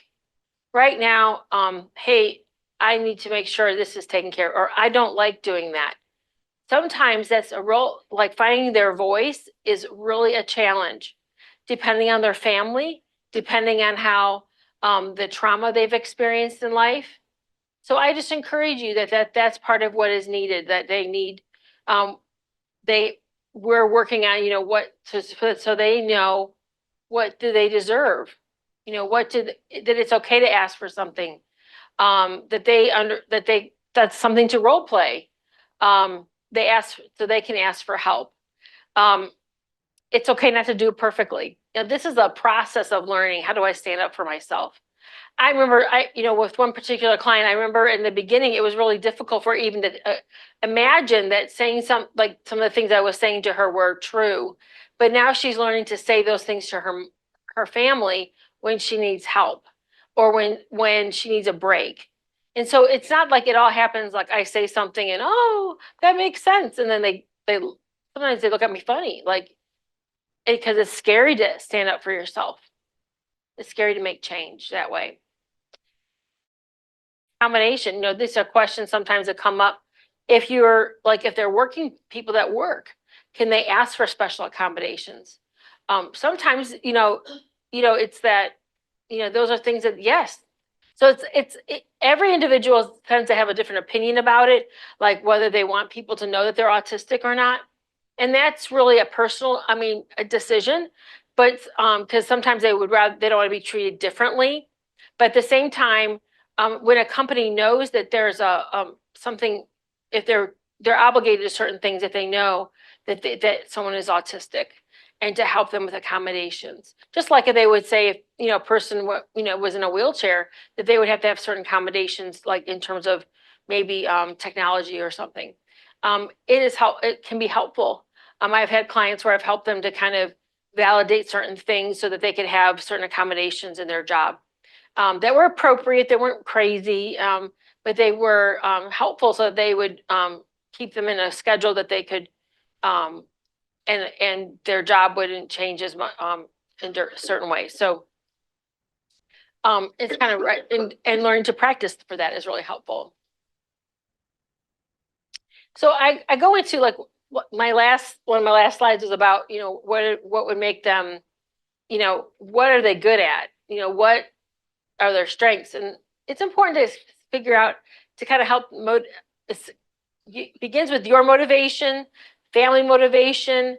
You're encouraging them to kind of think about themselves and think about, well, what would I like to be doing?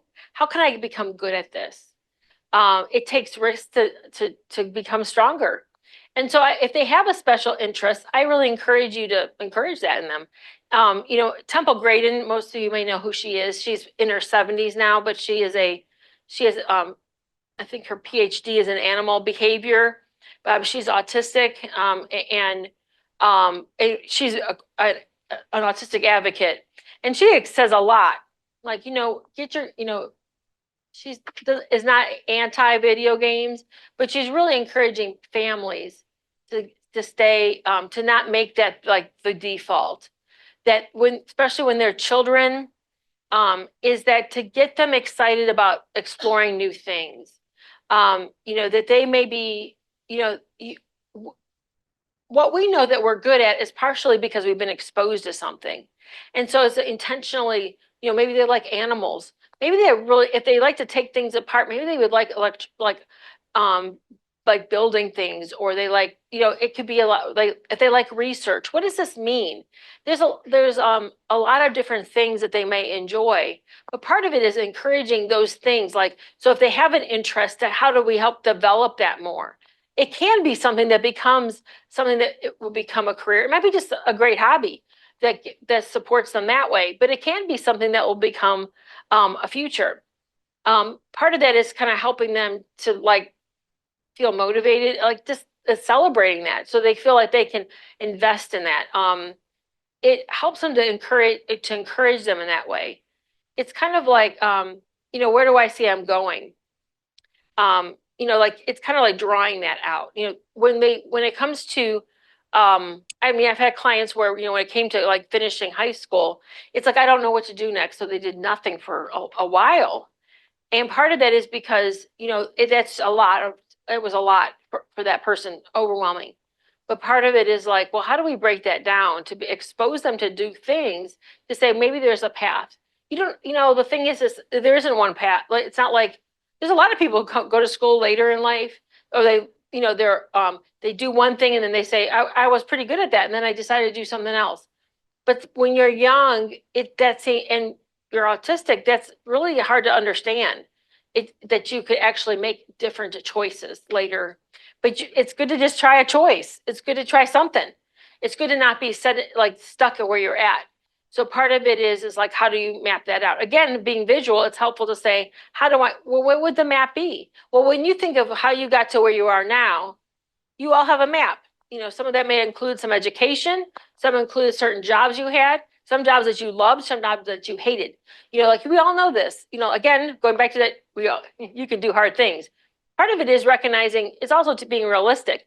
Sometimes people who are autistic can be very perfectionistic, or and wanting things to be very precise. And so this is like kind of feels sloppy, and it can make them feel overwhelmed. So having a map of like, well, this is an options. Like, how can we make it easier? Now, it's not going to be perfect, because even though if you had a map or an idea of what you wanted to do when you were 16, after what you were going to do after high school and college, most of our maps, were quite accurate as to what actually happened. But that's okay, because it got you started on like this and the journey of life. And if you don't want to go to school, like not everybody has to go to school to get a job. But at the same time, everybody thinks of it typically like we think. I'll say, like, the way it was described is almost like, do you think top down or bottom up? And so I say top down, it's like, I'm going to go to college and I'm going to figure out what I want. And so like, it's like getting the education and then learning like, oh, I'm really going to be good at this. I'm going to be an accountant. But bottom up is, you know what? I'm really good with numbers. I had this job, or I really did this. I became really good at, like, I take things apart well. So I learned the skill of like electronics, and I'm really good at it. And I go to school for electronics, and then I have my job. So sometimes those who are autistic are better with bottom up, where they're learning a skill. So which is why, when they're, in high school and middle school, when they're at like exploring things, if they're really good at something, it's really good to develop that, because that could be their future. I have had a client years ago. I mean, I had nothing to do with this because their parents were really active, and he, when he left, he went to vocational school while he was um, in high school. So he in welding, and his goal was to be like, he loved fishing. He was really actually very, I learned more about fishing, like professional fishing, like with the huge rods. He has huge rods that probably he it was expensive. Had a lot of money. I mean, they were like really professional. But the point is that he had this goal, like he'd like to be a professional fisherman, but he had a practical goal of being a welder. And he became a welder out of high school and made a whole bunch of money right away. And so so in that sense that he was prepared for something. It wasn't his favorite. It's not like the job he wanted to have forever, but that's being realistic. Most people, we all start somewhere, and it's kind of like he got a skill that he was interested in, and he was able to do that. So part of that is like, sometimes it's problem solving, sometimes it's how to help parents understand what is realistic and what is okay. It's like, is the path doesn't always start one way. If your kid, sometimes when we have adults who are, I'll say adolescents who don't need many support, so they look like, they're academically, there's no problem with them going to college. There's nothing wrong with them going to college, and maybe that's exactly where they need to be because they're very, very good at the academics. But sometimes if they're not a clear plan, then it's, like what they want to do, it's better to figure that out, like what they want, like what gets them excited. Because like for any of us who have had a hard class that we took in college, the thing that got us through is that we had a goal in mind. If we're just taking something vague because we're supposed to take something, that's depressing. Like there's nothing to it. There's no reason to. But the reason we continued when things were hard was because we had a purpose in mind. And so that's what we're encouraging, that purpose. Because again, sometimes it's hard for them to keep that vision focus. I think it's harder for them than most people because because the daily really overwhelms them. The daily can be a challenge, but it can happen. It does happen. It just, but sometimes I think sometimes when school is over, when high school is over, if there's not a clear plan of something, then it's like they get stuck. And that's what has happened to a lot of people who are adults on the autism spectrum, that they're not working, they're not moving forward, or they're underemployed and not able to provide for themselves enough. And that part of that is, there's a lot of different reasons, but part of it is because, they're not getting the support to kind of move forward when they're, in high school, or like they're not clearly got some ideas of like, well, I could probably do this, or I'd like to do that. That is actually realistic. There's when it comes to careers, like what do you want to do when you grow up kind of thing. They have like at different developmental stages. When we're 5, we're usually not very accurate about what we're going to be. By the time, like when we're 12, we're still kind of fantasizing of like, I'm going to be, this, it's usually some, and then by the time when we're in high school, hopefully we got more realistic. Now, is that what we become when we're in high school? Is that what we become in life? Not always, I know I didn't. But at the same time, it was a realistic thing. I wasn't like I was going to be a superstar, or I don't know, something that I never wanted to be a superstar, but it was like, it was something that you could say, yeah, those are your strengths or whatever, that kind of thing.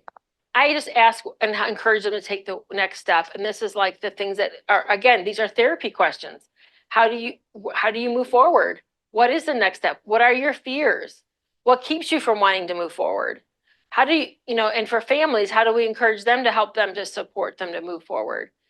Because if they're good at something, sometimes they don't even see them themselves, which all of us have experienced that, where other people can say, yeah, you're really good at that.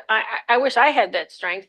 That's the same way with them, and they just need that support of like they can, and be okay with it. It may take longer. So maybe they go to college, and if it takes longer, is that okay? Yeah. It's like kind of like And so these are just some questions in general. Are they receiving any services? And again, an IEP, and you may not know this, but if they want to go to college, there are accommodations for college. There are accommodations. It doesn't end when they're in high school, but it has to be known to them. It's not as like in high school or elementary school. They let you have to, you know, special ed, all that kind of stuff is like right there that they're asking those questions. But when you're in college, they don't really ask you. You don't tell them as much. Um, so these are things about like, do they have guardians or power of attorney if it's an adult? And I'll have a little slide about that in a minute. Identification. So like, are they driving? Do they have a car? If they're not driving, do they still have do they have a driver's license or do they have a state ID? These are things that they should have. If they're adults, unless they really have an ID diagnosis and they really are being supported by somebody else that live in one of our like support homes or some setting like that, I really challenge that, they should really have their, when I was 23, when I was an adult, I had, my cards, my birth certificate, my passport, I had my stuff. And if they're really capable of that, and some people aren't, and I'm not talking about those people, I'm talking about those who are, who don't need that many supports, that they have their documents, that they are learning to keep them, that they are being taught where to keep them. If they keep them with everybody else's stuff, but they know how to access them, that's fine. But sometimes I find where, again, this is the ableism, like, well, you're like a little 5-year-old and I have to keep all your stuff. And because you're not, you might lose it. Well, I've known adults who don't have autism who have lost their stuff. So it's not really about that. It's really about, but what are you saying to me if you say, Karen, you can't keep your stuff. We're going to put it over here like we did when you were a child. It doesn't make me feel like I'm empowered to actually make those phone calls to ask for these things that I need. But most of if our client does not have guardianship, and they are their own person as an adult, they have the right to have those things and to learn, well, because they can learn. Well, this is where we're going to keep them. We don't keep them in our purse. We don't keep them with them all, we keep them in a special place, wherever that is, in our house and that sort of thing.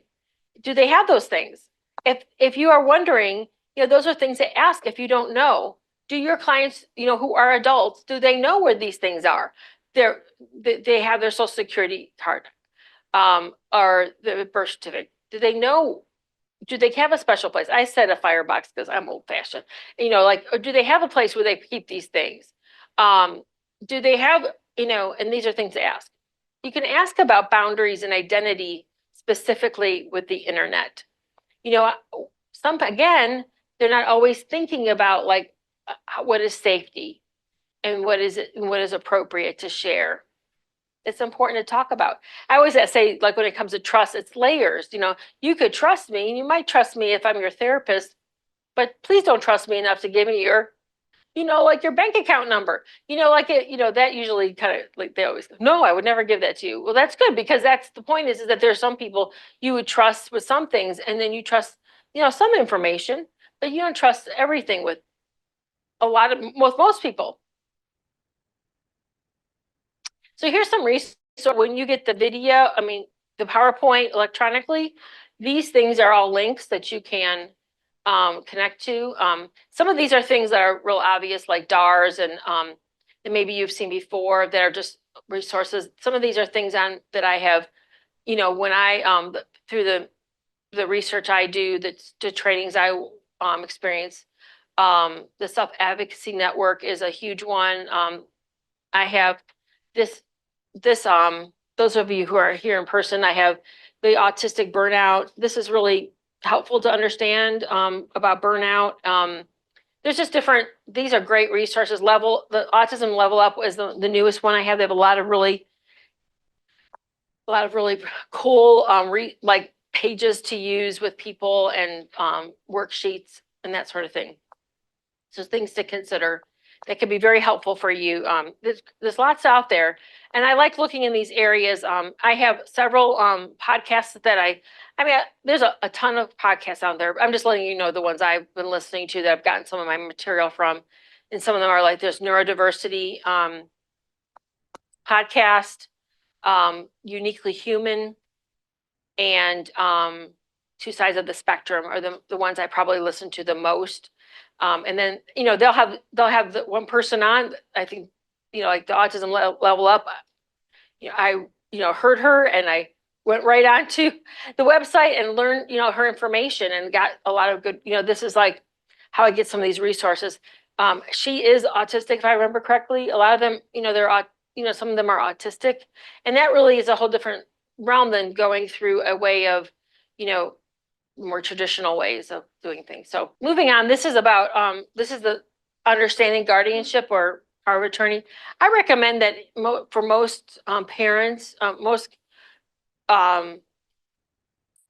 people becoming adults, that a power of attorney is an easy thing to do. It's a pretty much of a filling out a form that you can get on the internet. You get it notarized, and it's the parents, giving them authority. I say this because everybody here remembers what it was like to be 18 and not figure that out. But I've had clients who would like not do anything because they were so overwhelmed by making those phone calls. And so it's important. It can be an easy thing to help them. I know that I've had several clients who like if they have to call our line, like if say they would like therapy or they would like any service with us, and they're like, say they're 18, 19 years old or 45, doesn't really matter.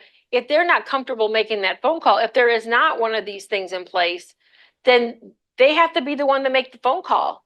And so if there's a power of attorney in place, and then we can get a copy of that, then we can, then the parent can call in and say, here's the power of attorney, and I have medical power of attorney to do this. But it is not. It's a pretty simple situation. It doesn't change their rights. They have the ability to be involved. They can make decisions. It doesn't have anything to do with that. It just means I have more people involved. With one of my clients, he was very anxious about making phone calls to places to make appointments. And so that paralyzed him. But once they got he gave permission for his parents to do this part, then he was able to go, like she made, his parents made the appointments, and then he was able to participate, and he was fine with that. But he just that was just so complicated for him and overwhelmed him. And that is a way we can support people in helping them to make those decisions. When it comes to guardianship is way bigger. Guardianship is going to court and they say you are deemed that person, that this other person has power over you, and they do lose their rights. They do lose their rights to, like, their right to vote. They use their right. I think they may even lose their right to drive a car, like to have the driver's license. So again, for some people who I have in guardianship, that's okay, because they really are. They have lots of social. They have a lot of support needs. They maybe have an intellectual disability diagnosis, and that's okay, because they really cannot. They really are like a child in the sense that they cannot make those adult decisions, and it's okay. They're never going to learn to drive. That's okay. But that's very different. And so if they to get back your, I don't know, being independent, it takes a lot to do that as well. This all costs money. Guardianship costs money.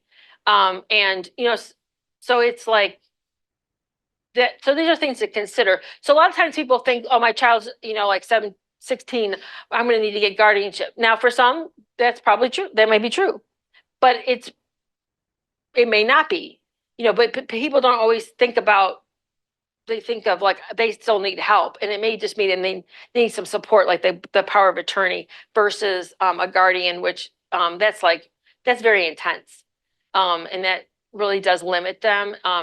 Where it becomes valuable is when I remember I had one client and where there was some risky behaviors. So if you have a client that's pretty much at home, like they really are pretty protected and they're really okay in that environment, that's not the issue. It's more of an issue of like when one client who was like on the internet a lot, connecting with people that they shouldn't be connecting to, spending a lot of, if someone's spending a lot of money, things where it's like you don't have the right to get a credit card. You think of like, when you were 12, you couldn't get a credit card. You couldn't do certain decisions that you could do now. It's kind of like that.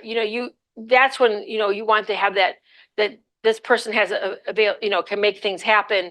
The parents will make things happen, or whoever the guardian is, to protect the person from themselves in some ways, because they might have some understanding of some things, but but not enough to really make the decisions that you can make as an adult. And it can be very helpful, but it doesn't really change the person's lifestyle becoming an adult and being independent. Whereas, the guardianship, if it's needed, and that takes time. Um, it's not like there's a judge waiting. I got nothing to do. So, you want to do this? You have to, it's a process. So I'm getting it together. So here we are at the end of the pier. We're ready and done.